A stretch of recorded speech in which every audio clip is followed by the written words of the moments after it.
नमस्कार दोस्तों, स्वागत है आप सभी का Bharat A to Z education में। तो आइए बात करते हैं क्या कुछ है खास 13 जुलाई 2020 के लिए करंट अफेयर्स में। जिस तरीके से साथियों आपको पता ही होगा, पॉलिटिकल अफेयर्स में राजस्थान की सरकार को लेकर काफ़ी उथल पुथल चल रही है, लेकिन हम उस पर ज़्यादा ध्यान केंद्रित ना करते हुए आइए बढ़ते हैं अपने करंट अफेयर्स की तरफ। तो जो पहला करंट अफेयर्स है 13 जुलाई 2020 के लिए, वह है भारत और यूनाइटेड किंगडम। यानी कि जिस तरीके से हाल ही में एक डेटा रिलीज़ किया गया है फॉरेन डायरेक्ट इन्वेस्टमेंट, जिसे हिंदी में प्रत्यक्ष विदेशी निवेश कहते हैं, उसको लेकर कि 2019-20 में भारत और यूनाइटेड किंगडम के बीच जो FDI का जो लेन देन है, उसमें भारत अब एक दूसरा सबसे बड़ा स्रोत बनता हुआ नज़र आ रहा है यूनाइटेड किंगडम के लिए। एक बहुत ही अच्छा संकेत है भारत और यूनाइटेड किंगडम के रिश्तों को मजबूत करने के लिए, खास करके उस समय जिस समय भारत और चीन के बीच एक सैन्य झड़प हो चुकी हो, और इस समय भारत को तलाश है ऐसे पार्टनर की जो उसके साथ हमेशा के लिए पॉजिटिव वे में खड़े रह सकें। तो जो दूसरा करंट अफेयर है वो है आयुष्मान भारत योजना। आयुष्मान भारत योजना के तहत देश भर में स्वास्थ्य और वेलनेस केंद्रों में 1 फरवरी 2020 से 30 जून 2020 तक तकरीबन 8.8 करोड़ भारतीय नागरिकों को स्वास्थ्य सेवा का लाभ मिला है। कोविड-19 और देश भर में लागू लॉकडाउन की वजह से इन स्वास्थ्य और कल्याण केंद्रों में योग और कल्याण के लिए 6.53 लाख सत्र आयोजित किए गए हैं, ताकि लोगों को कोविड-19 के प्रसार को रोकने के लिए सही सूचना दी जा सके।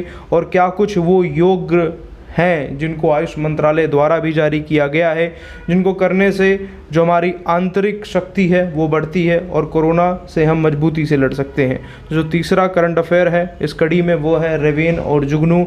यह नाम सुनने में काफ़ी हास्यास्पद लग सकते हैं, लेकिन जब दुश्मनों को मारने की बात आती है तो वो उनको मारकर ही दम लेते हैं। भारतीय सेना की इन्फेंट्री को तेज करने के प्रयास जारी हैं। रक्षा अधिग्रहण परिषद DAC द्वारा संयुक्त राज्य अमेरिका से दूर से नियंत्रित मानव रहित हवाई वाहन रेवेन और इजराइल के स्पाइक जुगनू को खरीदने की संभावना है।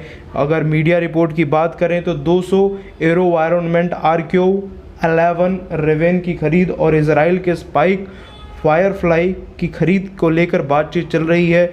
इन तीनों देशों में आपस में जिस तरीके से चीन को लेकर अंतर्राष्ट्रीय मुद्दा काफ़ी भड़क चुका है और सभी देश चाहता है कि किस तरीके से चीन को काउंटर किया जाए, ताकि उसकी जो विस्तारवाद नीति है उसको कहीं ना कहीं रोका जाए। तो इस कड़ी में जो चौथा करंट अफेयर है वो है भारत अमेरिका व्यापार रिश्ता। एक बहुत ही अच्छी खबर है। वो खबर ये है कि जिस तरीके से भारत और अमेरिका का जो व्यापार है वो बढ़ता जा रहा है, चीन के मुकाबले यह व्यापार अब कहीं ज़्यादा है, और इससे चीन और बाकी जो देश हैं उनको इससे काफ़ी परेशानी हो सकती है, जो भारत की तरफ एक दुश्मन की नज़र से देखते हैं। आपको बता दें कि 2018-19 यानी पिछले साल ही चीन को छोड़कर अमेरिका भारत का सबसे नंबर 1 व्यापारिक देश बना था, और 2019-20 के आंकड़ों के हिसाब से यह स्थान अमेरिका के लिए कायम है। तो जो हमारा पांचवा करंट अफेयर है वो है जियो में 730 करोड़ का निवेश। जिस तरीके से भारत में लॉकडाउन लागू हुआ उसके बाद से और उससे पहले भी 12 सप्ताहों से लगातार यह 13वां निवेश है जियो प्लेटफॉर्म में, जो कि 730 करोड़ रुपए का है। और इसके बदले जिस कंपनी ने इसमें निवेश किया है उसको 0.15% हिस्सेदारी दी जाएगी। कंपनी जिसने जियो प्लेटफॉर्म में निवेश किया है वो एक अमेरिकी बेस्ड बहुराष्ट्रीय निगम कॉलकॉम कंपनी है, जिसने हाल ही में जियो में निवेश किया है। रोको टोको अभियान। तो साथियों क्या कुछ है रोको टोको अभियान? महामारी को रोकने के लिए मध्य प्रदेश सरकार द्वारा यह अभियान चलाया गया है। इस अभियान के तहत जो भी लोग मास्क नहीं पहने दिखेंगे उन सभी पर ध्यान केंद्रित किया जाएगा और उन सभी को यह एडवाइस दी जाएगी आप जब भी घर से बाहर निकले मास्क जरूर पहने। और इस अभियान को राज्य में कुछ चुनिंदा संगठनों द्वारा लागू किया जाएगा मध्य प्रदेश में। तो जो 7वां करंट अफेयर है वो है पोलैंड के राष्ट्रपति का चुनाव। हाल ही में पोलैंड में राष्ट्रपति के लिए चुनाव हुआ था। वैसे ही मौजूद पोलैंड के राष्ट्रपति जिनका नाम एंड्रेज दुडा है, वह इस बार भी इस चुनाव को जीत चुके हैं और 2020 में यह चुनाव जीतकर अपनी दूसरी पारी एज अ राष्ट्रपति शुरू कर चुके हैं। इसके लिए उनको 51.21% का बहुमत मिला, जो कि बहुत ही अच्छा बहुमत है उनके लिए।